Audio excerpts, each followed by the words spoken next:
Welcome to our Pawsitive Principles Training and Wellness webinar today. My name is Bree Beery, and I am a professional dog trainer, a canine behavior consultant, and an essential oil educator. I empower people to help themselves and their pets, transforming their lives with natural, positive solutions. Today, we're going to talk about common behavior problems in the home. This happens to be a picture of my motley crew. I'm owned by 3 Border Collies and a Rottweiler. They range in age from 2 to 12. And for those of you that live with a working bred dog, you completely understand when I say they're crazy. But they're good crazy because we keep them channeled, we keep them focused, and even in their downtime at home, when they're not working, I have tools that I can use to help keep everyone harmonious and calm in the house. And we're going to talk about that in just a bit. So when we talk about behavior problems, they start everything from the common stuff, which we see in puppies. Puppies bring a whole new level of destruction to our homes. Not that old dogs can't too, but it's important that we are properly supervising them in order to control said problems. Supervision for puppies is actually the key element to them learning right from wrong in a positive way. So common issues that we see chewing and biting, jumping, potty issues, barking, crate training, and leash pulling. Those are the most common things that I get to address when I'm speaking to owners of a new puppy. But then it actually stays the same with adult dogs. So an unruly adult dog adds a whole new dimension to behavior issues in the home. Most times, these are the same as the puppy problems, right? But they're ones that we hope that they would outgrow. Well, that's just not what happens in most cases. Sometimes we'll get lucky, but in most cases, not so much. So think about a puppy who weighs, 15, 20 pounds, jumping up. Doesn't seem like that big of a deal because they're little, they're puppies, they don't know any better.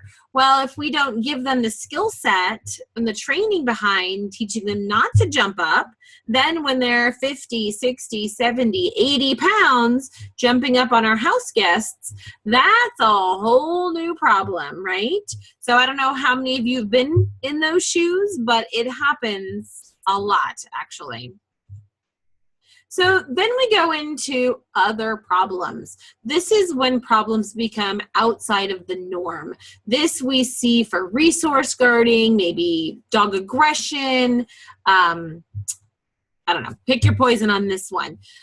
This is where we seek the advice of a professional that specializes in behavior modification training. Now, in this department, not all trainers are created equal. If you have problems that fall into behavior mod, you really want to do your research because it's important to, one, find a trainer that is positive and can help teach your dog how to behave. But it's also important to know that they have that behavior background. Not everybody that's a trainer went to school to be a trainer. A lot of them have hands-on experience, and that's okay if they don't have titles behind their name. But if they do, that's great too. So don't discount them either way. But what we're looking at is what methods they use. The methods used are imperative, and the fact that they understand behavior. So in my world, we don't come from a correction-based training system. We teach the dog how to behave. We'll redirect the dog and give them the skill sets and teach them how to do something.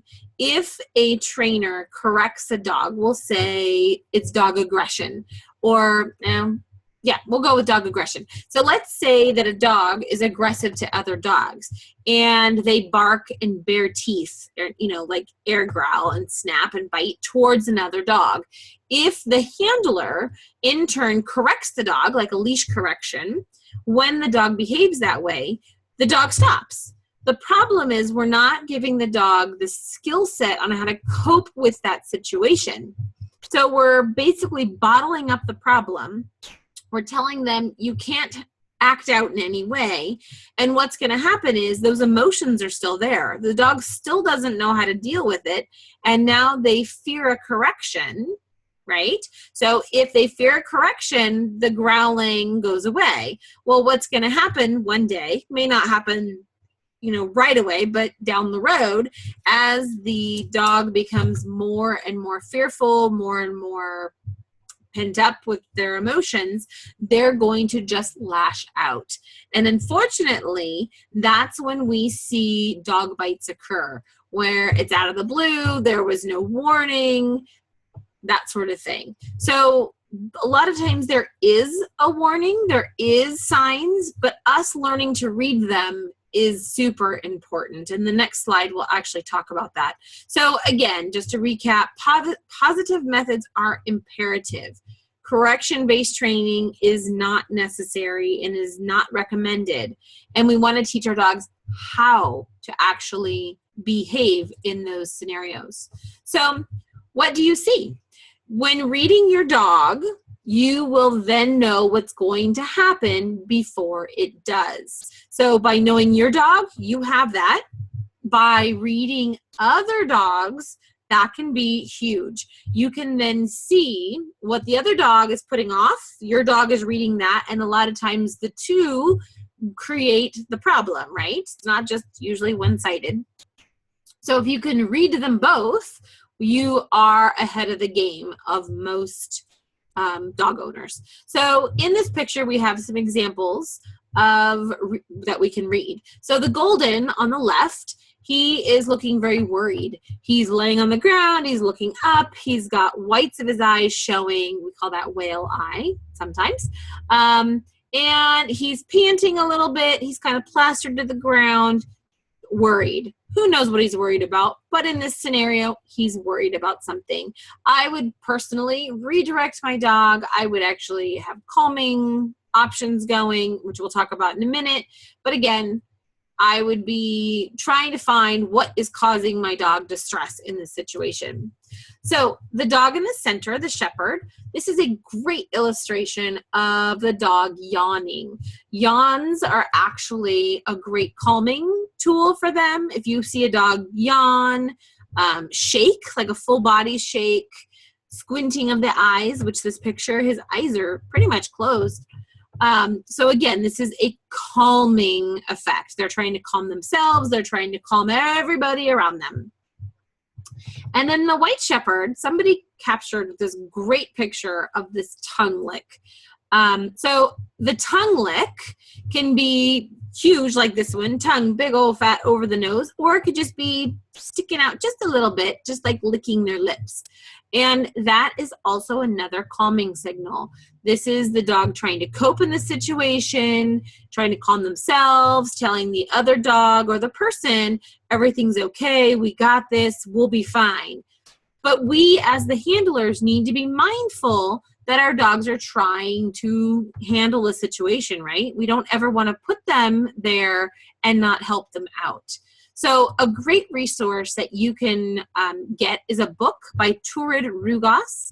It's called On Talking Terms with Dogs. It's a short read. I want to say it's under 100 pages or right at 100 pages. It has illustrations, and it is a book that I've known about for forever, it seems like. And I recommend to my clients, actually, it's a read that is a must read if you have a dog with behavior issues and you work with me. That is a must read book. So again, On Talking Terms with Dogs with Turid Rugos.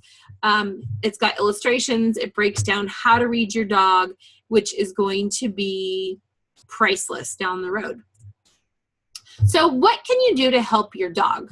Along with positive training, I have found the use of pure essential oils can make a huge difference in increasing our dog's threshold, allowing for learning to occur when we need it the most.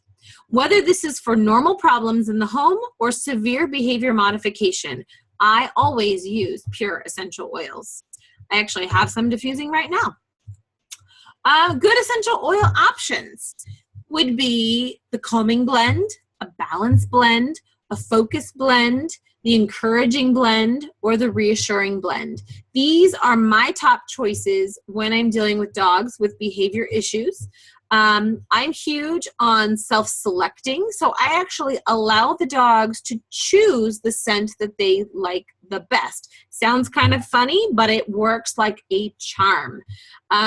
For more information on that, you can check my website. There is a link at the end of the presentation here. So again, go to oil options. When it comes to behavior, I'm also a fan of diffusing. Diffusing is a great option to go with because it gives us continual coverage over a stressful period of time.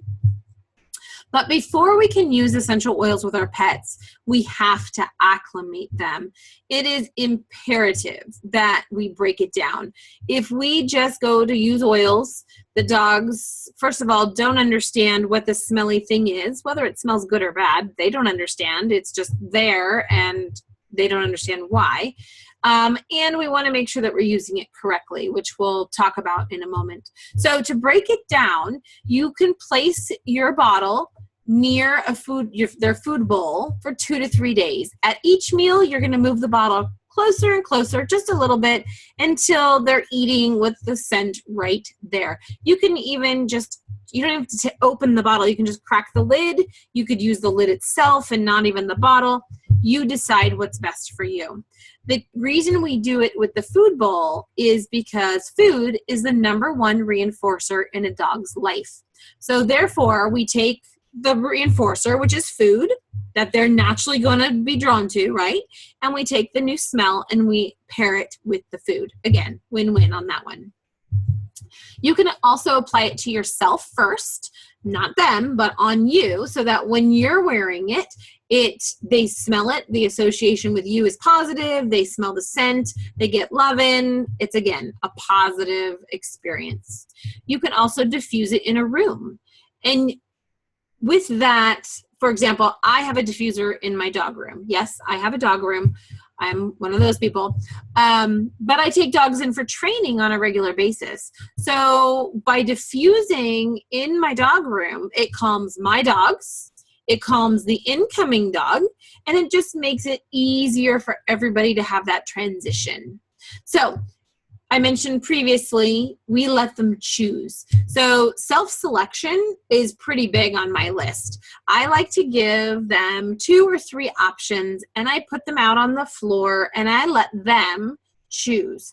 More times than not, they will indicate to me which they like the best, and that's the oil option I'm going to go with. So when it comes to calming, I gave you 3, 4, 5 options. There's even more out there. But by allowing them to choose, we give them control of what they need for themselves. So what we don't do, we never present bottles in our hands up to their face to smell. Dogs are trusting souls. They will come right up to our hands because 1, we give them food from our hands, and 2, our hands are part of a praise, right? We give them loving with our hands.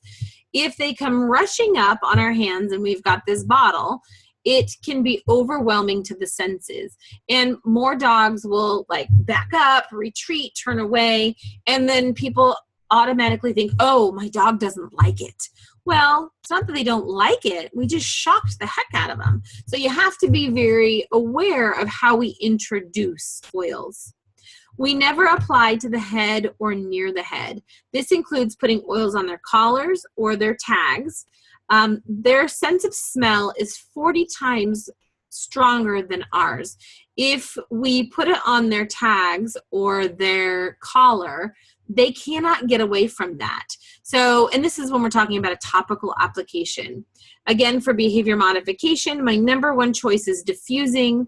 I will follow that up with rear pad application and petting down the spine. A little goes a long way, and there's a lot more education that goes to this, which I'm happy to share with you. Just, I can't do it all right now. Okay, so we would never expect them to eat it either. Now, in the case of behavior modification, they're not eating essential oils, so we don't have to worry about that. There are other options out there to help support their systems, but again, we're talking about behavior, so therefore eating essential oils is just not something that they need to be doing. So how do we incorporate oils into our training? Whether you're a professional trainer or you're someone who's training your personal dog, it all applies. So we can diffuse pure essential oils at least 45 minutes before a stressful event. Stressful event could be going to the vet. It could be going to a group class for the first time. It could be you're doing behavior mod work, and that is stressful, right? So you can do topical application. It should be done at least 20 minutes prior to kneading. With that, it's important, again, that they're acclimated first. We would never apply oils topically to a dog that is not properly acclimated. You can prep for training by using essential oils outside of those stressful situations. More times than not, I get those inquiries from people who have already tried using oils, and they say, oh, my dog hates the oils and I can't use them. Well, it's usually I go back and I have them explain to me, well, how did you introduce them? What kind are you using? Did you allow them to choose? And all these things. Honestly, most people introduce oils when there's stress happening and they just put them on. Well, those are two red flags. Those are double whammies. Our dogs can't handle that. They're so trusting, and then all of a sudden, here's this person putting stuff on them. They don't understand. We have to break it down. So by using it in training at home or diffusing it on just a regular day, we're going to teach them that, oh, this is a positive. We do this when we're just hanging out. Think of, like, for example, we're getting ready for holidays with fireworks going on. So we'll be diffusing long before the fireworks are ever set to go off. My dogs are acclimated, so I don't have to worry about that. But if I were new to essential oils and I wanted to use them to help my dog not be stressed during fireworks, I would introduce multiple days ahead of time, diffusing when nothing is going on, so that they have that sense of calming that comes over them when they are around the diffuser. So again, training outside of stressful situations. It is absolutely key to success. So how do you know which brand to buy? First off, let me tell you, all essential oils are not created equal. Essential oils are becoming very popular and everyone's selling them. I was actually just in a big box store the other day looking at electronics, and there was a whole end cap with diffusers with essential oils. I was honestly shocked, because what are essential oils doing in a big box store in the electronics department? But next I picked up the bottle, and what the label I read scared me even more. So something to keep in mind, the FDA does not certify or does not check, does not recognize essential oils. So the labels on the bottle might say pure, but there's no guarantee unless you do your homework that it is in fact a pure essential oil. Also, how oils are extracted from the plants. Again, there's different methods out there. So what I use and what I'm sharing with you today is a pure, third-party tested and certified essential oil. I won't use anything else. Using an inferior oil can be harmful to you and your pets. So we just don't do it unless you know the source of your oils. Education on which oils to use and how to use them is imperative to success. A little bit goes a long way, and if you're using them improperly or you're not getting the education behind them, you can actually do more harm than good. So I have used many essential oil companies over the years, and I'm here to share with you the one that has worked best for me. I've been using this company solely for over 5 years now, and I will not be switching ever. They've worked amazing for myself, my family, my pets, my clients, and their pets. So why should you trust me? Why should you work with me? Well, I help people and their pets transform their lives with natural, positive solutions. Honestly, you could choose to take the info I share today and purchase an off-brand essential oil. However, I'm confident that if you're watching this, that you want to better your entire family, 2- and 4-legged. I'm here to teach you more. If you choose to let me help you, I can guarantee you will have access to the education that so many people do not get. That's the scary part. An essential oil training program that I actually sell, but it is free to you today if what I offer speaks to you.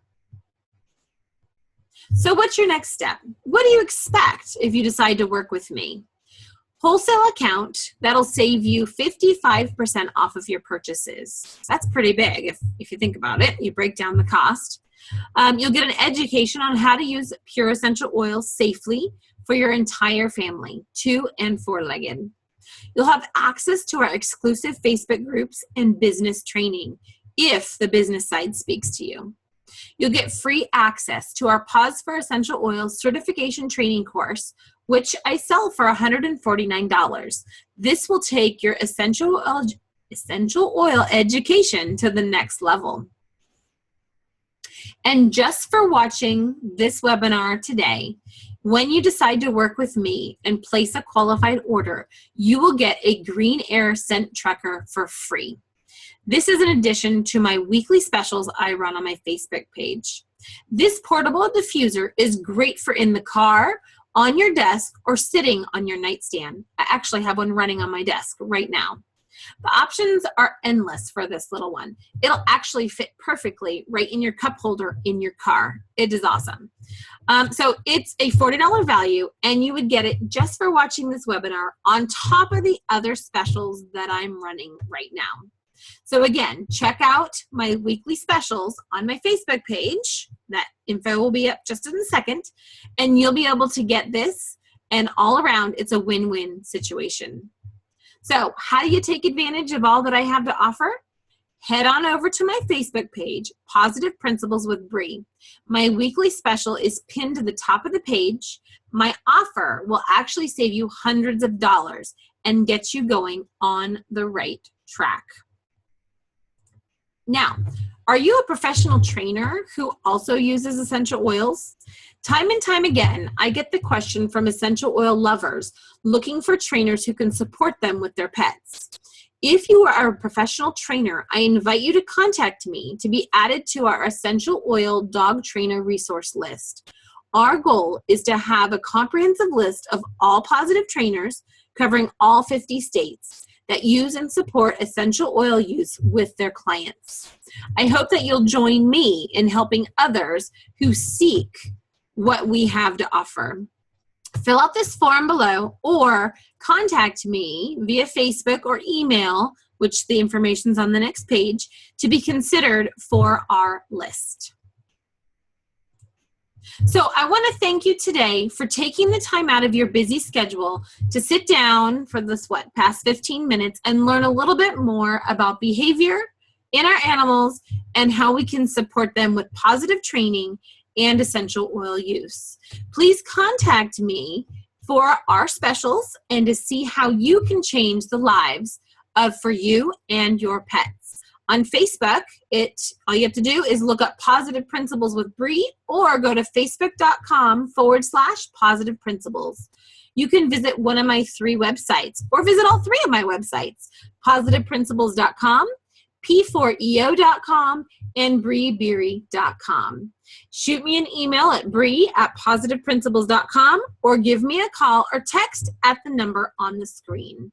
Thank you so much for joining me today. I look forward to working with you in the future and changing our lives, our animals' lives, and our clients' lives moving forward. Thanks again and have a great day.